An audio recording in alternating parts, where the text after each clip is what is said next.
everybody, it's good to see you. I hope you enjoyed some of the videos that I threw in there for a change from another art teacher. Sometimes it's fun to get things from a different perspective. So remember, when you watch the video, I'll get the green check mark, which lets me know that you watched it, and that'll be your participation grade. So get ready, get your sketchbooks out. We're going to go back to doing some work in our sketchbook because I would love going through and seeing all the work that you guys are doing. Before the Christmas break, we had worked on the termite table, and we worked on stacking them one on top of another. We talked about that you make a foreshortened square. It's a square that's turned on its side. It's not a diamond. Remember, our lines are parallel, and the one in the middle breaks the horizon line. The horizon line is where the sky and the ground meet. You have to break that line. So I would connect up. Remember, it won't look right if you connect straight, because I now went from 3-dimensional to 2-dimensional, and it's not going to look right. 3-dimensional objects break the horizon line. Remember, we're not Chicken Little where the world is flat. Add the legs to the table, and again, I don't know why it's called these things. Again, notice it came down a little bit farther. Now this center line, you can go straight down or you can turn it. There's my letter V, connect up, and that's my foreshortened square. See that? My lines are parallel, come down a little bit farther and connect up. Parallel lines a little bit farther, connect up. And that's how you can turn them. If you want them to go straight like this, you would draw the straight line down. If you want to try turning it, draw your curved line. Just remember, this is the line that's going to come down a little bit farther. It's fun to play with and it's fun to experiment with, okay? Here, to add the shading, looks like a bunch of nuts and bolts. Looks really cool. Besides the termite table, which was the straight lines, we started working with the contour lines, and we did the hippo table. Hippo has the round instead of the square. Things are rounded. To draw the hippo, remember, it's a foreshortened circle. Okay, remember, it's a circle which is flat, 2-dimensional, and I turned it on its side to give it volume. Always come down at the edges, and because this is a round, I'm going to connect round. And the center is going to come down a little bit farther because that's going to be my horizon line. And I'm going to put the legs on my table, round, because it's not straight, it's a contour. Now, if I want to continue to draw it, I want to curve it. The top of the hippo table, that's not really, the sides, connect round, put my legs on, connect round. And I can turn it. I can go straight like this, or I can turn it. So we have the termite tables and the hippo tables, okay? Now, if you take a hippo table and a termite table and combine them together, guess what it's called? Aardvark. Don't ask me why these names are, but I guarantee you, the good thing about the names is you will never forget. This is the aardvark. It's the hippo, the termite.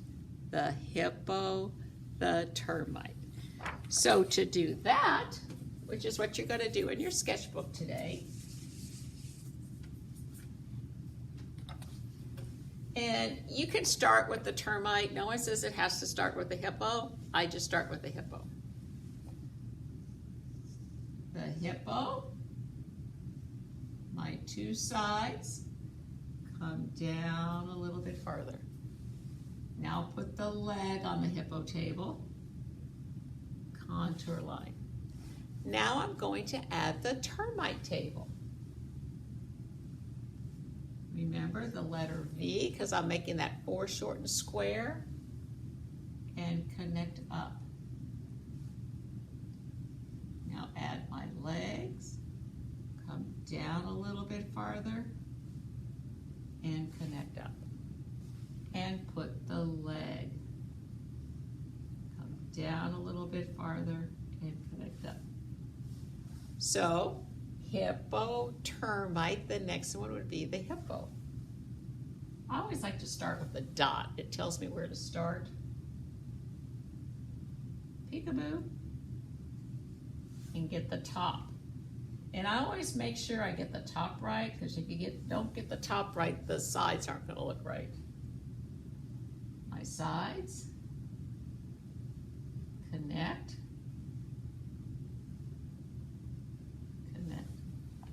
Hippo, termite, hippo, and the next one would be the termite.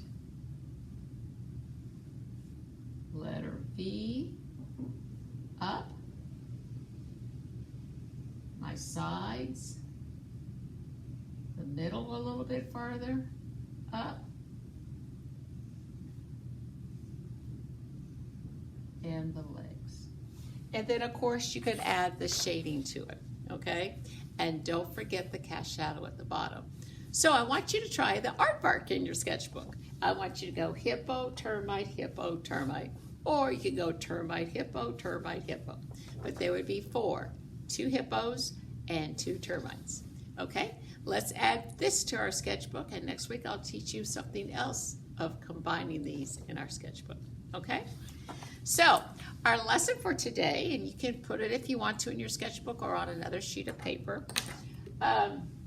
We're coming up on Valentine's Day, so I thought it'd be fun to make a pot, and you can put inside your pot whatever you want. I've got a crazy flower inside mine, but notice it's a hippo on top of a termite table. Just what we practiced in our sketchbook. Now, what you want to add on top of yours, go for it. It can be realistic flowers, it can be cartoon flowers, it can be Jack and the Beanstalk. Whatever you want to have coming out of your flower pot. But make sure you send me a picture. I cannot wait to see what you come up with. So, I'm going to start with my sheet of paper.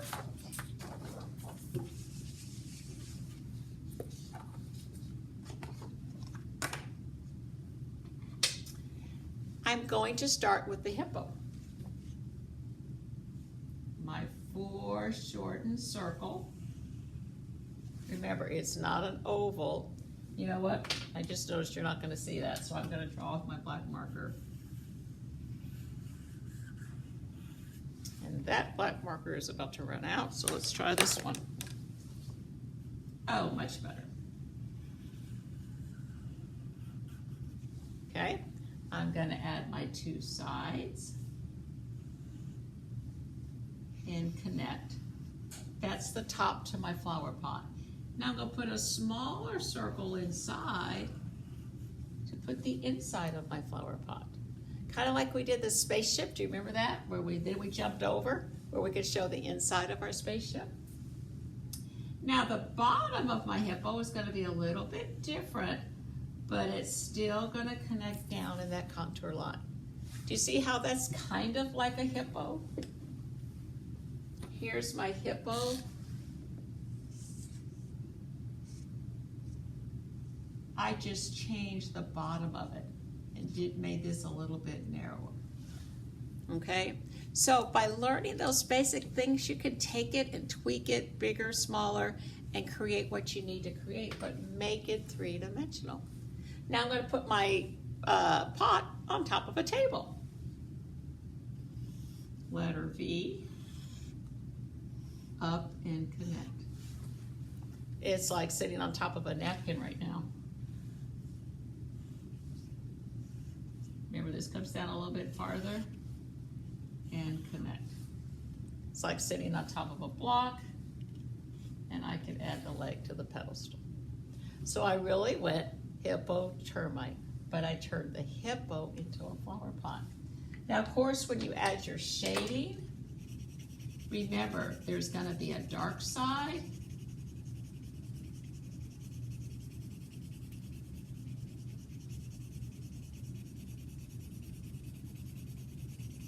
and there's going to be a light side. Figure out which side is your dark side and which side is your light side. Take a Kleenex. Let me grab one here.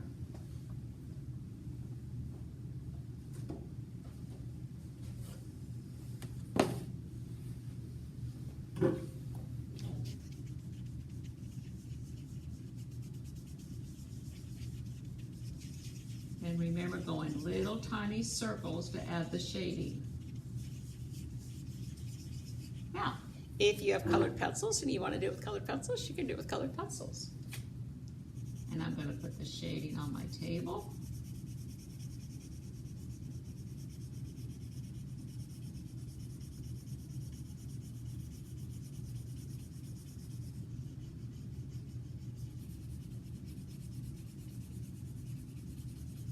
And I'm going very quickly here.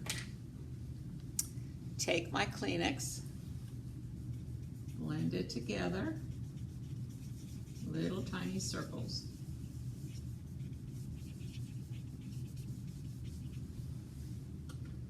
Now, since this is the inside, it's definitely going to be darker all the way around because there's not going to be much light on the inside of my pot. Then you get creative and draw whatever you want coming out of the pot, okay? It can be fireworks if you want. It can be whatever you want coming out of the pot. It's like a surprise pot of, mine is like a surprise happy sunflower with sunglasses on. I just thought it'd be kind of fun, okay? So, practice drawing the aardvark. Remember, the aardvark is hippo, termite, and then practice turning the hippo termite into a flower pot on a table and surprise me with what's coming out of it, okay? So, send me your pictures. I hope you have a good time, and I will see you next time. Bye.